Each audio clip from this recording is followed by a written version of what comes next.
بہت خوب، ان کی تنوی گردنیں نے لے مریں گی۔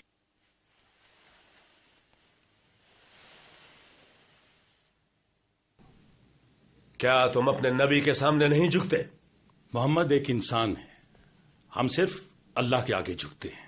محمد کے معجزے کہاں ہیں جعفر؟ اگر وہ نبی ہوتا تو آسمان اس کے معجزوں سے روشن ہو جاتا۔ یقیناً یہ سچ ہے، خدا اپنے نبیوں کو معجزے عطا کرتا ہے تاکہ ہم انہیں پہچان سکیں۔ محمد کا معجزہ قرآن ہے، کتاب، ایک کتاب جو ایک امی نے لکھی اور خدا سے منسوب کرتی۔ جہاں پر آپ بات سن چکے۔ یاد آ گئی عید پنتیکوست، جب خداوند کا پھیلتا ہوا نور مسیح کے حواریوں پر اترا اور وہ غیر زبانیں بولنے لگے جنہیں وہ جانتے تک نہیں تھے۔ ہاں، لیکن کیا آج کل بھی ایسے معجزے ہوتے ہیں؟ میں نے بہت سن لیا، تمہاری دلیلوں میں جان نہیں۔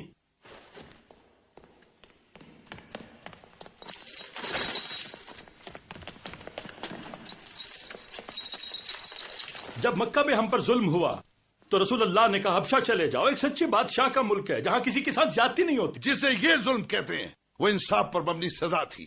ان کی بغاوت تمہارے پیغمبر نے میرے پاس کیوں بھیجا؟ کیونکہ آپ بھی ہماری طرح اہل کتاب ہیں، ان کو یقین تھا کہ خدا آپ کے دل میں ہماری حفاظت کا خیال ڈال دے گا۔ ان سے بات کرنا سراب کو پانی سمجھنے کے برابر۔ لیکن اب مجھے ان کی بات ضرور سننی پڑے گی میرے دوست۔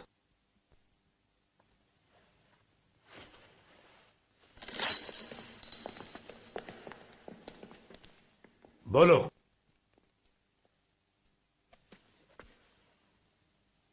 برسوں تک ہم اپنے ہاتھوں کے تراشے ہوئے لکڑی اور پتھر کے خدا پوجتے رہے۔ ہم اللہ سے غافل تھے، ہمارے پاس اپنے بنائے ہوئے قوانین تھے، اللہ کے نہیں۔ امیر غریب سے لاپرواہ تھا، وہ فطری جذبات جو اپنے گرے ہوئے بھائی کو ہاتھ بڑھا کر اٹھا لے، اپنے معاشرتی نظام میں یہ اسی انتشار کا باعث سمجھتے ہیں۔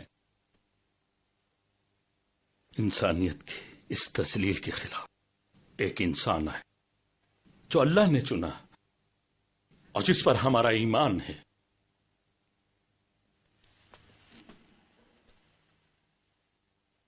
تم جذباتی ہو گئے ہو، اپنے آپ کو سنبھالو۔ میں وہ کہتا ہوں جو رسول اللہ کہتے۔ محمد ہمیں سکھاتے ہیں کہ ایک خدا کی عبادت کرو، سچ بولو، اپنے پڑوس کا اتنا ہی خیال رکھو جتنا کہ اپنا، خیرات دو چاہے وہ ایک مسکراہٹ ہی کیوں نہ ہو، عورت کی بے حرمتی مت کرو، یتیموں کے والی بنو، لکڑی اور پتھر کے ان خداؤں سے منہ موڑ لو۔ یہ کافرانہ باتیں سن کر میں چپ کھڑا نہیں رہ سکتا۔ ہم ایک قدیم تہذیب ہے، ہمارے خداؤں کو لکڑی اور پتھر کہنا سراسر جہالت ہے۔ ہم بت یا شبی کو نہیں پوچھتے بلکہ اس روح کو پوچھتے ہیں جو ان میں رہتی ہے۔ میں مانتا ہوں کہ بت پرستی کو کبھی ٹھیک سے سمجھا ہی نہیں گیا۔ شکریہ۔ اب میں اسے عورت کے موضوع پہ واپس لاتا ہوں۔ اللہ نے عورت مرد کو ایک دوسرے کا ساتھی بنایا ہے، وہ مختلف ہیں مگر برابر ہیں۔ برابر؟ ہم اسے خریدتے، کھلاتے، پہناتے، استعمال کرتے، زدکار دیتے ہیں۔ عورتیں اور ہمارے برابر؟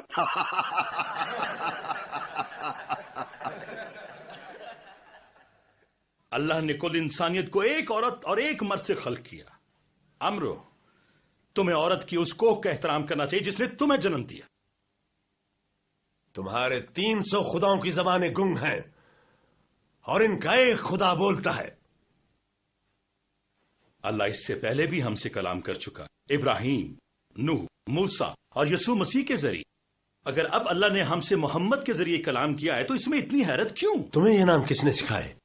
یہ نام قرآن میں۔ میں تب سے محمد کو جانتا ہوں جب وہ ایک یتیم گڈریا تھا، اور ہم یسوع مسیح کو ترخان کے طور پہ جانتے ہیں، جو یسوع مسیح کہتے ہیں اور جو تمہارے محمد کہتے ہیں وہ ایک چراغ سے پھیلتی ہوئی 2 شعاعیں ہیں۔ یہ جھوٹ بول رہے ہیں، یہ عیسیٰ کو نہیں مانتے۔ یہ کہتے ہیں تمہارے 3 خدا ہیں، باپ، بیٹا اور روح القدس۔ کیا کہتے ہو تم مسیح کے بارے میں؟ کہتے ہیں خدا کا کوئی بیٹا نہیں ہو سکتا، مسیح خدا کا بیٹا نہیں ہے۔ مسیح کے بارے میں کچھ کہو۔ ہم وہی کہتے ہیں جو ہمارے نبی نے ہمیں بتایا ہے. اللہ نے اپنی مقدس روح کنواری مریم کی رحم میں پھونکی. اس طرح مسیح کی ولادت ہوئی جو اللہ کے رسول ہیں. یہ کہتا ہے رسول، بیٹا نہیں، بیٹا نہیں. تمہارا معجزہ قرآن ہمارے آقا کے بارے میں کیا کہتا ہے؟ کیا میں قرآن سناؤں؟ اور قریب آؤ.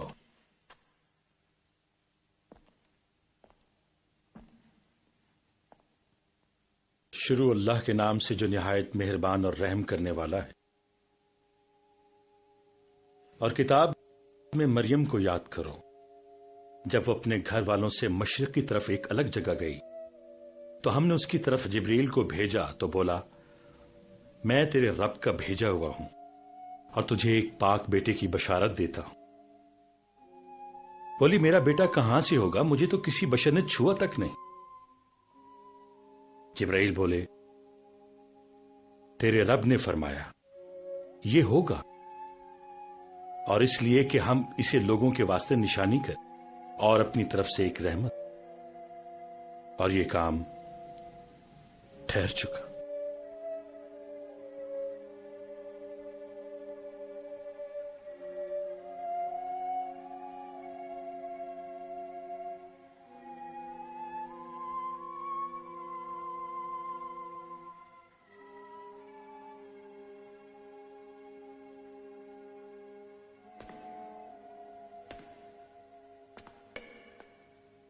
تمہارے اور ہمارے درمیان فرق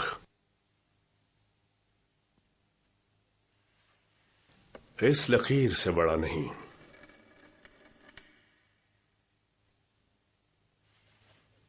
سونے کے پہاڑ کے بدلے بھی تمہارے حوالے نہیں کروں گا انہیں.